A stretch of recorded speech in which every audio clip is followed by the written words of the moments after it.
It was the 877th day since our moon left Earth.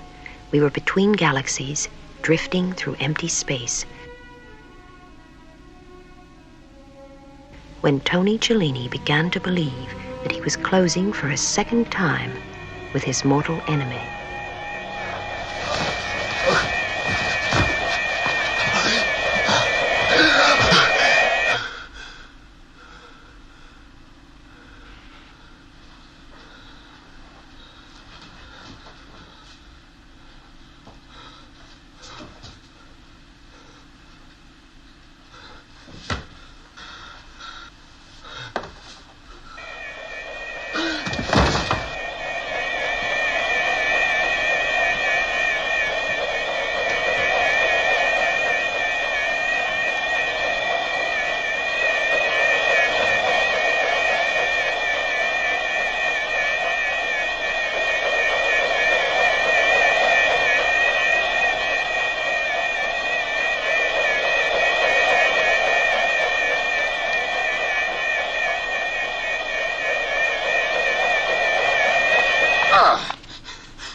Cellini, are you all right?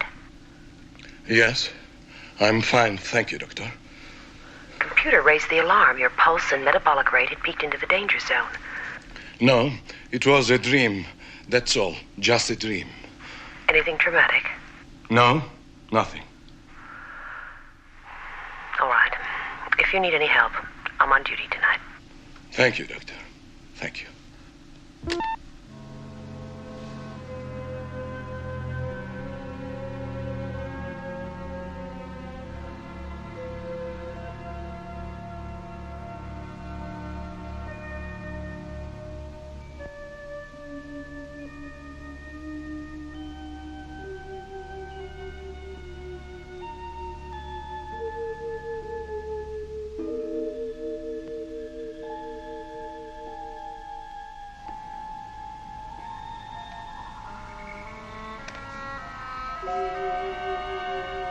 Check.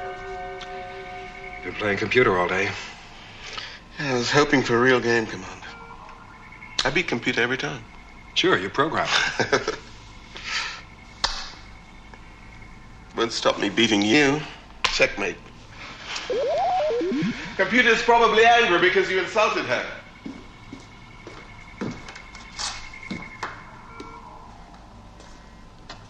Tony Cellini has entered the restricted area in Launch Pad 4, but he's not on duty. Tony? Tony, what's up?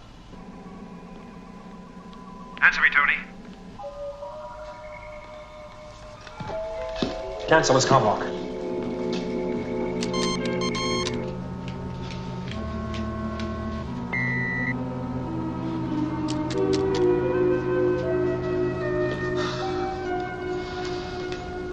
Tony? What you doing, sleepwalking?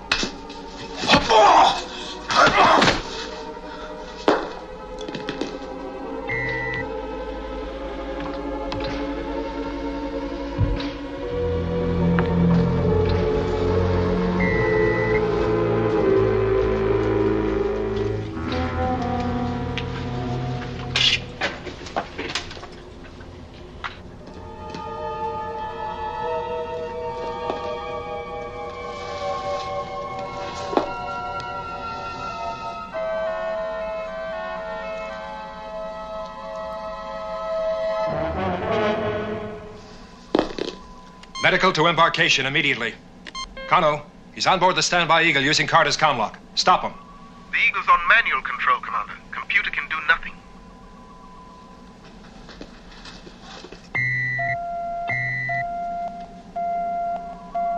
Computer, command order. Cancel safety restrictions on Launchpad 4 and give me access.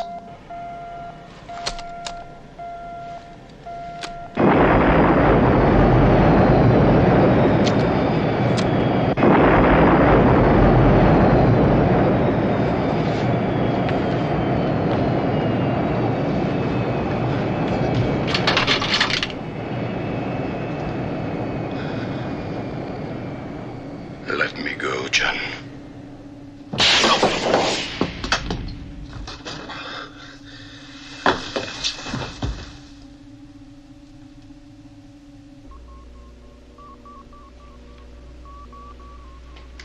Thank you, Anne. I'll manage by myself now.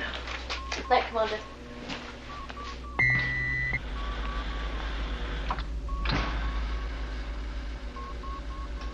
Well? As well as he can be after a point-blank stun. I've been expecting something like this. He's unstable, John. He's an individualist. I've never really understood your admiration for him. Helena, he's not a coward, nor is he emotionally disturbed. He's a suppressed hysteric. Where do you think he was trying to get to out there in his pajamas? We're nowhere. We're 3 months Eagle travel time to the nearest star system, and he was going off on his own. Now, if that's the act of a rational man, he didn't even take his toothbrush. Helena, you didn't know him before the Ultra Probe was launched. He was the best amateur athlete I've ever seen. A poet. An all-round astronaut. In fact, the best all-rounder I've ever met. I'm aware of his history. Something happened out there. Something happened out there beyond Ultra that neither you nor I can understand. Hell, he can't even understand it. That's why it's haunted him. It's destroying him. Look, John, I know the Ultra Probe meant a great deal to you, but its success was vital to Cellini. He can't take failure. For that reason alone, you would have been the better commander of that probe. Stick to Cellini. All right. I say that he made a disastrous mistake on that probe ship, and being the acknowledged ace, can't bring himself to admit it. It's not his style. He thinks he's infallible. You think he's infallible, but I don't. Helena, nothing was proved. John, when it all happened, I was a member of the medical team that examined Cellini. My report reinforced the case against him. I just presented the facts as I saw them. There were no facts! He is unstable, and as such, he's a threat to the safety of Alpha. Maybe I should have used a laser and killed him. John. Why don't you write another letter to the Space Commission? John's anger was understandable. He and Cellini had been the driving force behind the Ultra Probe. In 1994, before this moon left Earth's orbit, Professor Victor Bergman had discovered a new planet beyond the then-known limits of the Earth's solar system. He had called it Ultra. Space News, dateline September 3rd, 1996. Brought to you from Houston, planet Earth. The Ultra Probe. Who will command the ship? Anton Gorsky, commander of Moonbase Alpha, is expected to put an end to speculations later this week. Yes. We need a decision, you know. You can't both go. Someone's got to control the whole operation from here. You can't leave it to Gorsky. All right, Tony. Tell you what. I'll flip you for it. Winner takes a ship, loser tells Gorsky. Black or yellow? Black.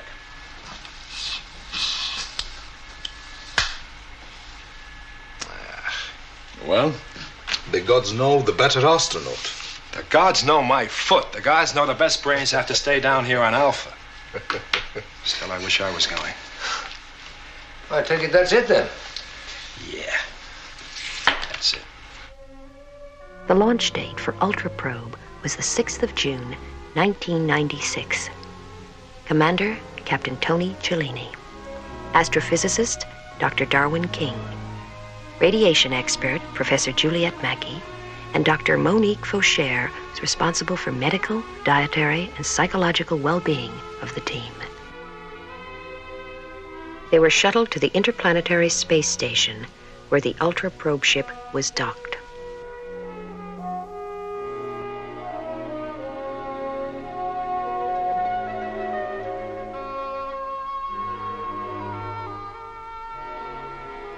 Embarkation and countdown continued without a hitch.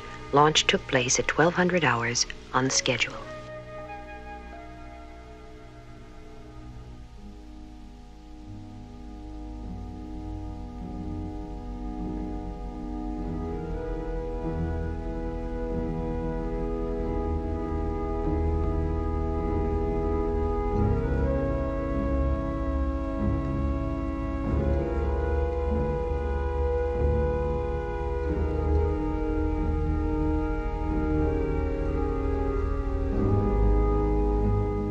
So the longest ever manned spaceflight began. It continued through 8 months of uneventful routine.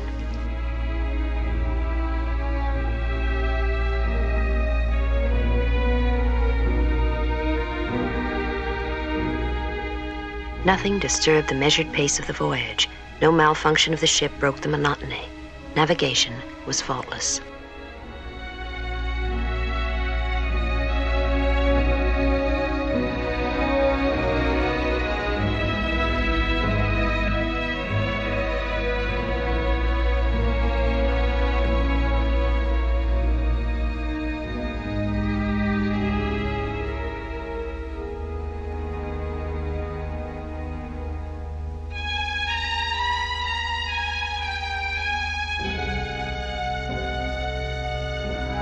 For days, excitement mounted as progressive readings confirmed the planet's condition was similar to Earth's.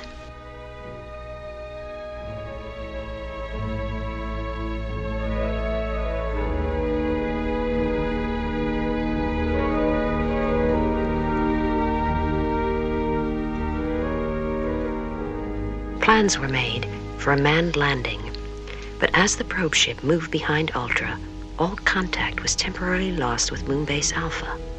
The landing was never made. Darwin, could you give me an opinion here, please?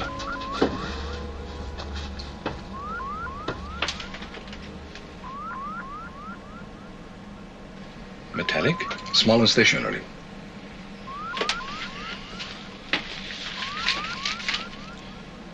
Orbital reference 109. Beam everything we've got in that direction. We're going to take a look. Right.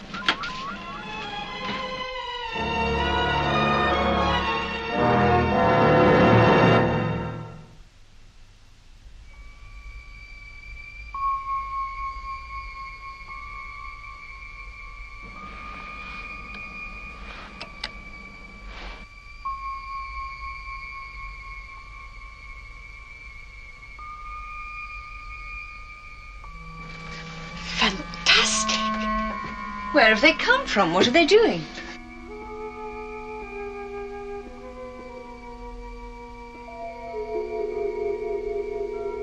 There's absolutely no sign of life from any of them. Can they really be empty? Perhaps it's some huge conference of all space peoples, and this is just their car park. But where's the conference?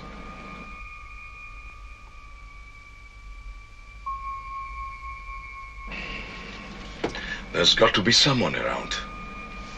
Darwin, check with computer. Yep. Julia, put the booster on every band in the live spectrum.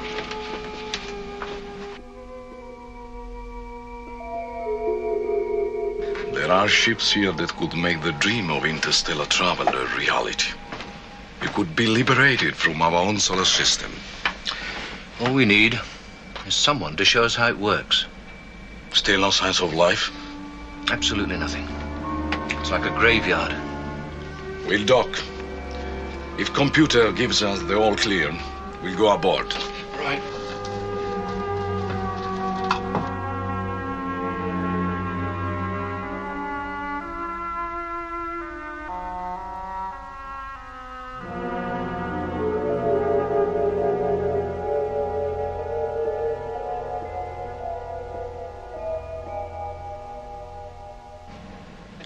Docking seal is perfect.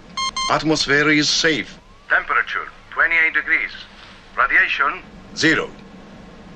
What could be better? Come on, Sesame, open up. Just a check, Darwin. I'm waiting to go there too. Opening now.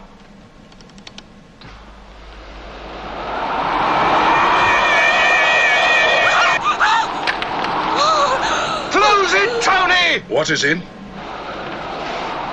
Wind, noise, light. It's pretty weird.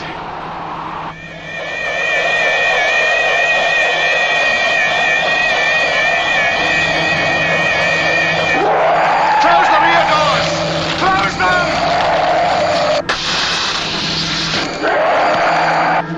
Main circuits have blown. Try manual.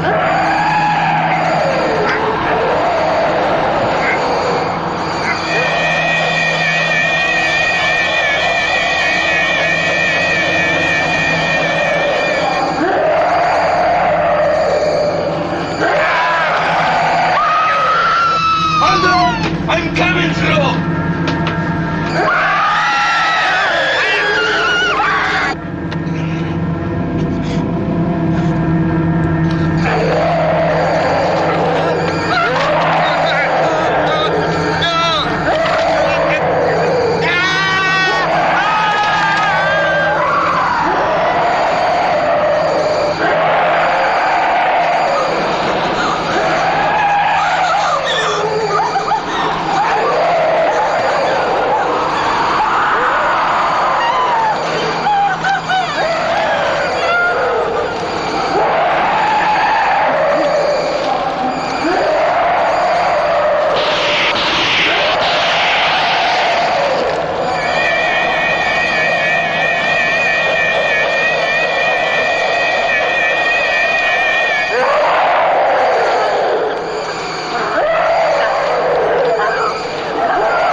Despite his ordeal, Cellini executed a brilliant maneuver to put his lifeboat into a low orbit round Ultra, which hurled him back towards Earth.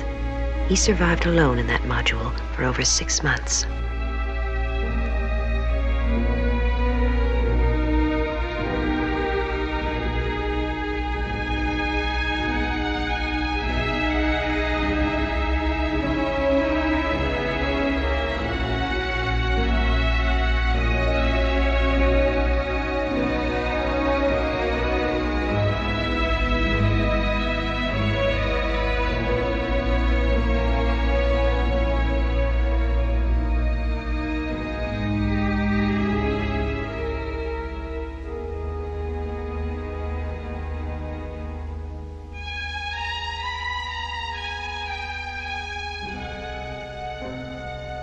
Cellini's module was eventually located and brought back to Alpha. He was on the point of death.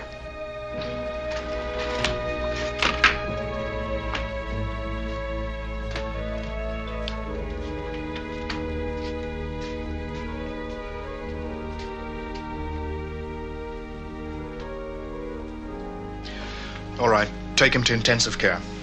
How? It's incredible he's alive at all. But he'll survive. Oh, yes, on courage. But as Cellini began to recover his strength, the official attitude towards him changed from congratulation to doubt. The story he told of his encounter with the monster was difficult to believe, and the recorded data of the black box cast further doubt on his veracity. As a member of the Space Commission medical team, I began to inquire into the mental state of the patient.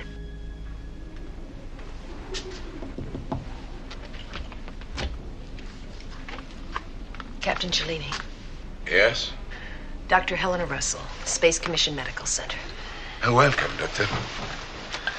I expect you've come to talk. Please, a chair for Dr. Russell. If you've come to hear the story, you'd better be comfortable. Thank you, Captain. Don't call me Captain. Call me Tony. But you may not want to do that. Depends whether you've come to confirm prejudice or listen with an open mind. Now, what do you mean? They don't believe me. They can't. You see, the green-eyed monster from outer space is firmly established in childhood fantasy, like Father Christmas. How can they possibly believe? Now, look, let's not get off on the wrong track, okay? The fact is, if a man with a red coat and white beard drove into town, he'd be arrested, certified, unbelievable.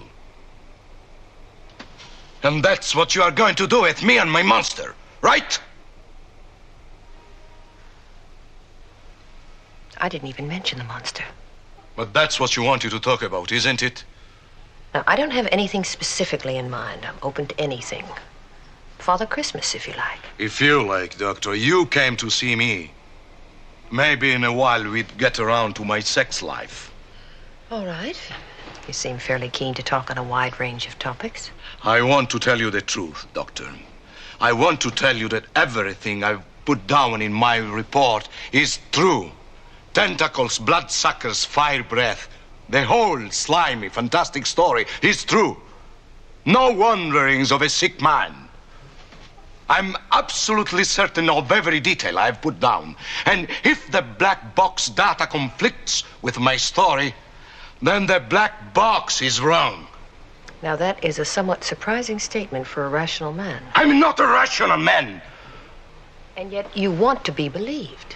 I want all of you, Koenig, Bergman, Dixon, every one of you to throw out the criteria by which you judge what's real. You've got to abandon reason. You have to believe that I, Tony Cellini, have stood face to face with the dragon. I fought it single-handed and survived. That's what you've got to believe. Now, Now, come on, take it easy, Captain. Captain?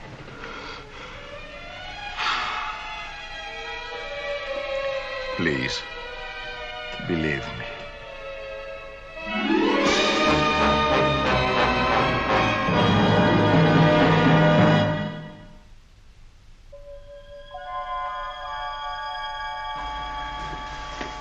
Victor?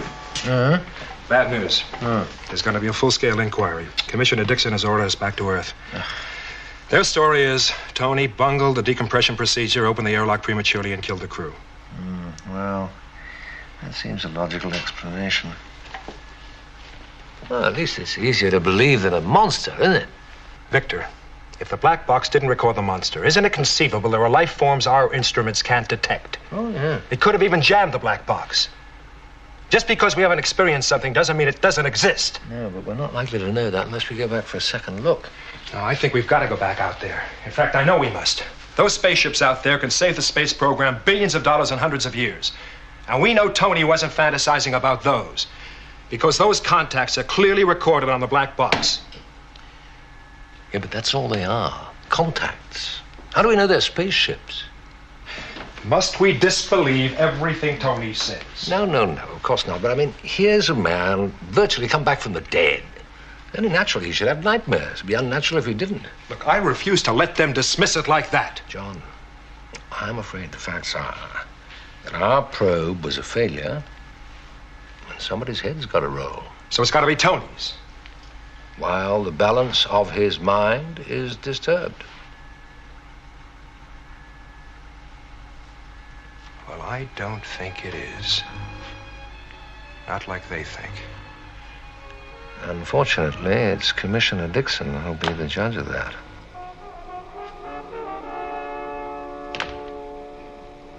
Morning, gentlemen. Good morning. Oh, sit down, please. Oh. We are in the red, aren't we? Strange that there's nothing like failure for drying up the money supply. Well, I hope we've all got some strong ideas for alleviating the drought. Commissioner, what about the positive aspects of the mission? Why can't we concentrate public attention on the Earth-like qualities of the planet Ultra? I'm afraid that vague possibilities don't carry the PR power of a thumping, dramatic failure. All right, then let's be positive. Let's launch a second probe right away, take our experience and put it to good use by getting right out there. Before we get carried away with the future, Koenig, we must first concentrate on the past. I want to know what you two think really happened out there. I'm the only one who can answer that, Commissioner. Oh, yes? You've had my report. Oh, the whole world's had your report. That's my problem. It's also the truth. Or an elaborate cover-up for an error of judgment you haven't the guts to admit. Now, what do you say to that? It's just not true.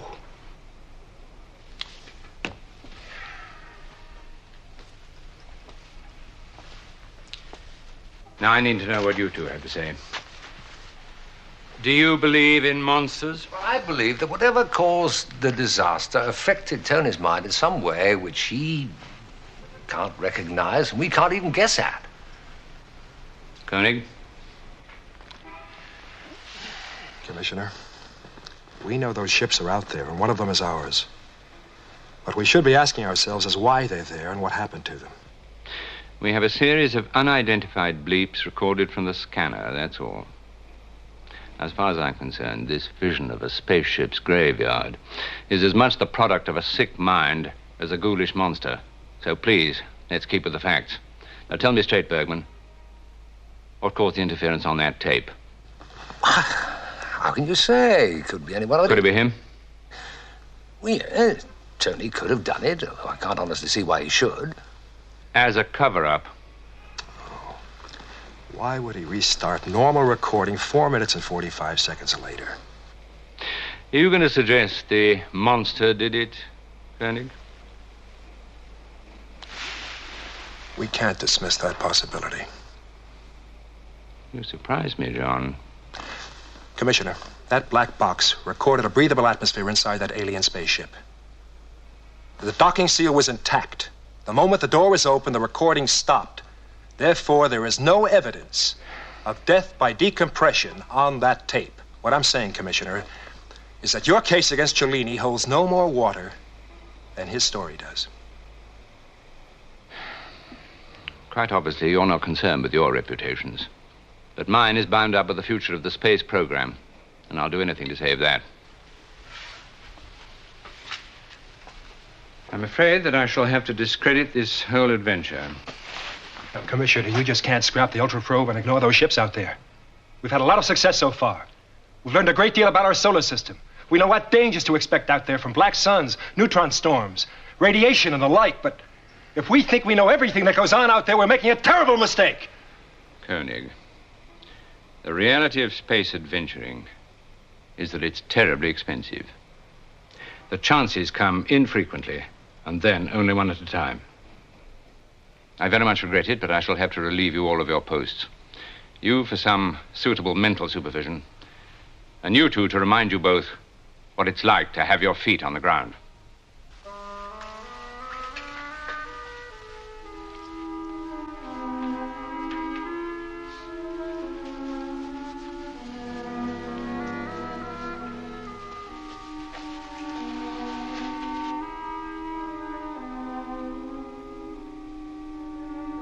By September 13th, 1999, the day the moon blasted out of Earth's orbit, John Koenig was back on Alpha as commander of the base.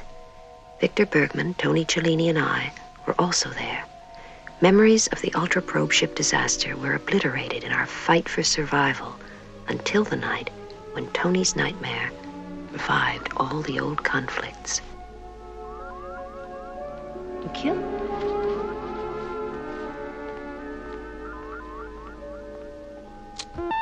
How is he? All right. How are you? All right. All right enough to let me in? But, John... You know, as a kid, I never could get crest to grow on blotting paper, but that's doing very well. Where did you get it? I inherited it from my predecessor. There was this big bag of stuff just waiting to grow. I thought I'd give it a whirl. That's very beautiful. Is it for me?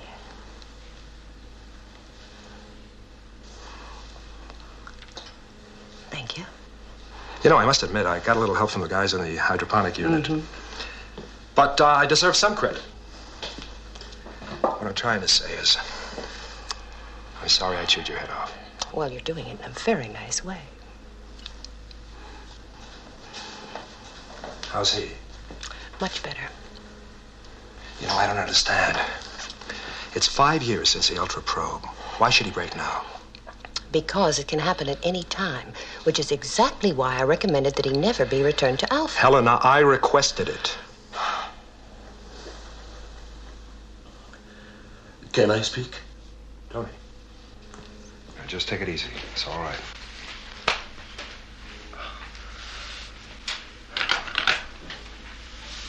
Here, let me get these. What happened last night?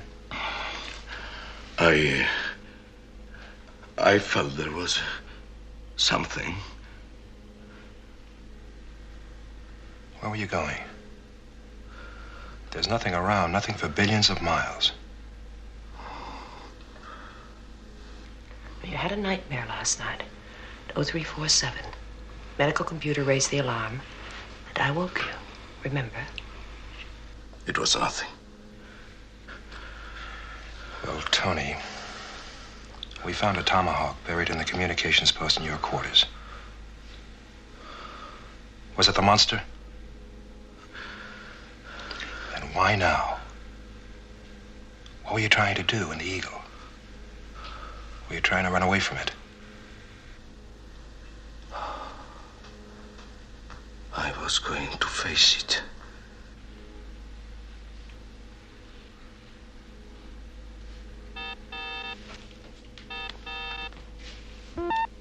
Commander, we have a contact. Could you come to main mission, please? All right, Paul. I'll be right back.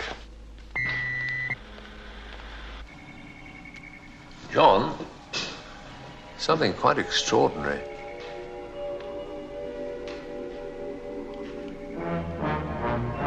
Kind of a space motor show.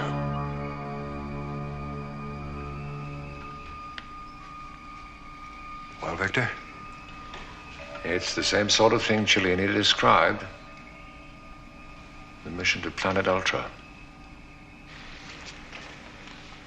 Victor, last night, Cellini had a violent nightmare, fighting his monster. Now, after the nightmare, maybe even as part of it, he tried to steal an eagle. I had to stun him. Now, he just came round, and I asked him what happened. He said he was going out to face it. But the monster? Well, those could be the same spaceships he saw behind Ultra. And if they are, we could be facing the same danger he faced. Sandra, increase magnification.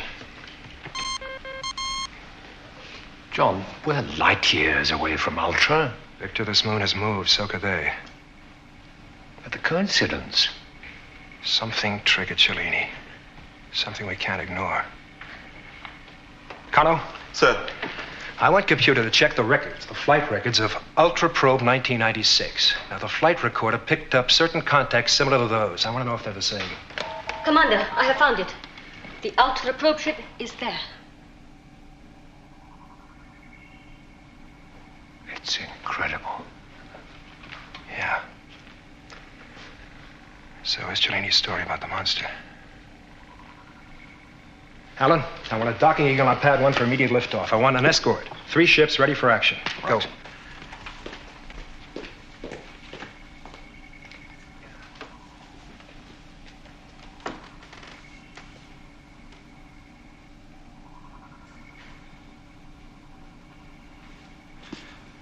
So I get a second chance. Any sign of life? I've scanned the whole area. There's nothing. There never was. Tony, I'm taking an eagle up there with an armed escort. We'll get as close as it's safe to and scan it. If Victor's absolutely certain there's no danger in the area on board the probe ship, we'll dock. Now, how does that sound to you? Sounds fine. Are you willing to come with us? I'd insist.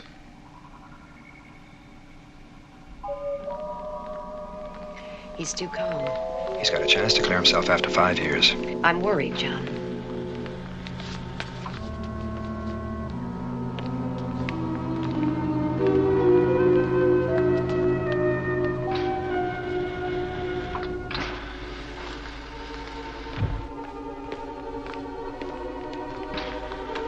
Helena, focus hard on those ships as we go by. Excuse me. I have to apologize to Alan. Alan, sorry about last night. Yeah.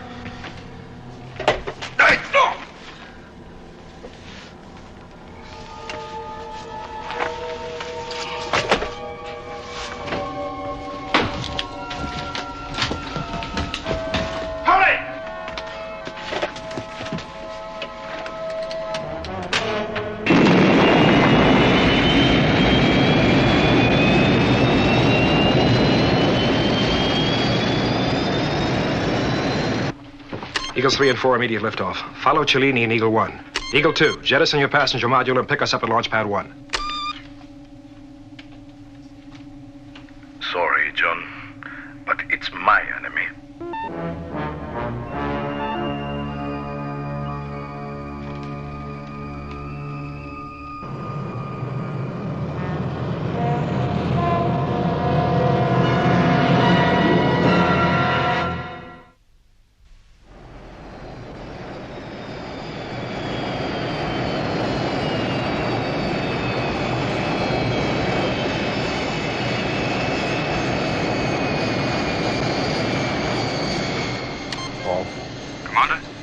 Beam every scanner we have in Cellini's direction.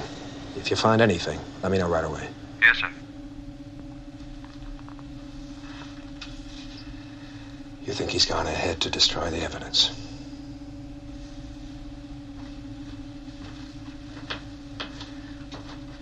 What's that guy got against me?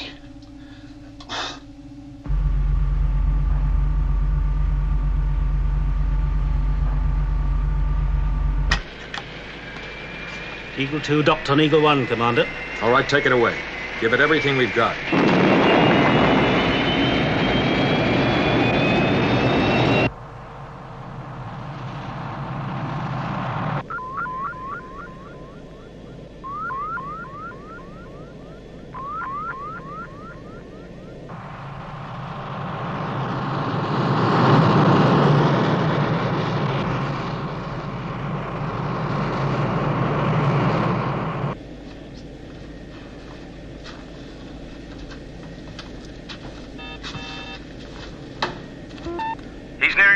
now, Commander.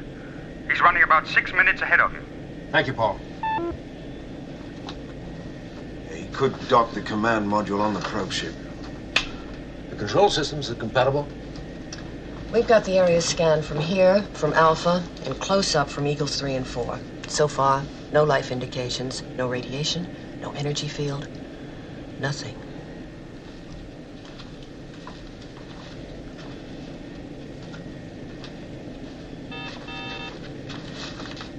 Paul? Still nothing indicated, Commander. Damn it. There's got to be something. He was right about those ships. That doesn't mean he was necessarily right about the monster. No, but it makes him look a whole lot righter.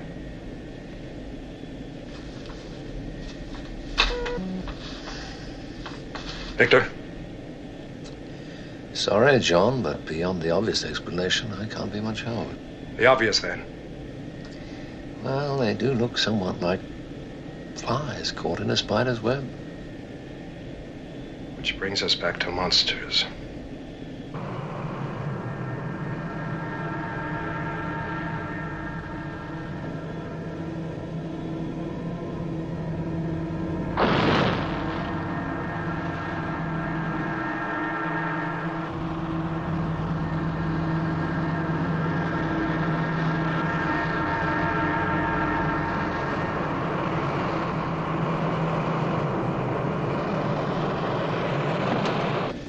Helen, line up for docking on the probe ship.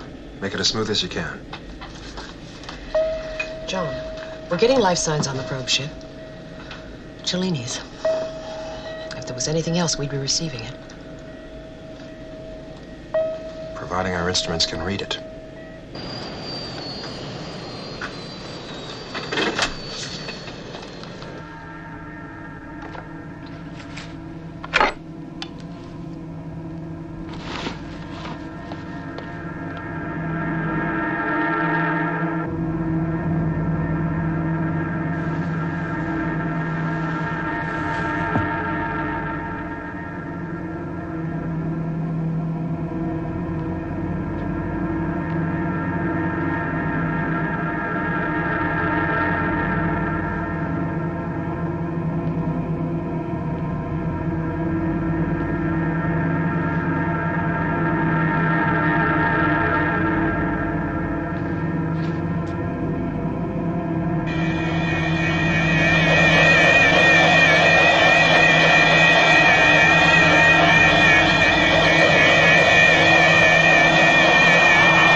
Talking complete, Commander.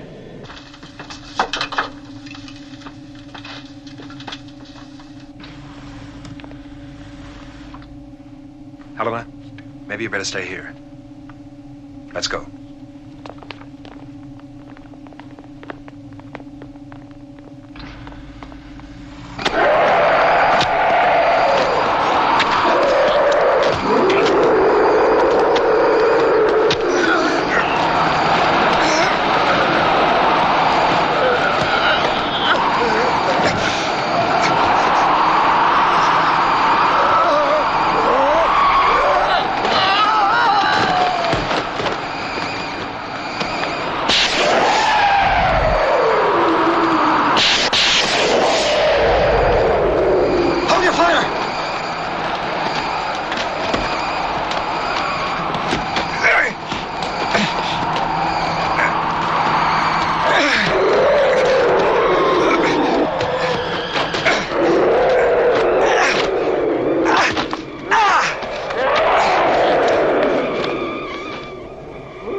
The monster was more than any of us could believe.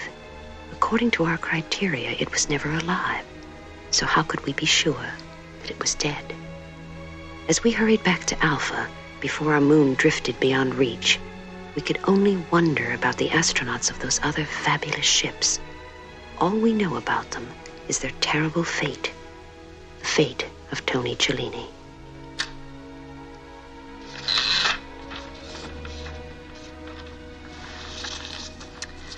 John, if we ever do find a new place to live, and if we succeed, we're going to need a whole new mythology. Tony Cellini and the monster? No. Well, St. George and the Dragon sounds pretty flat, till you know the story. The story is part of our history now, Helena. I think Tony would be very happy to know he put new life into an old myth.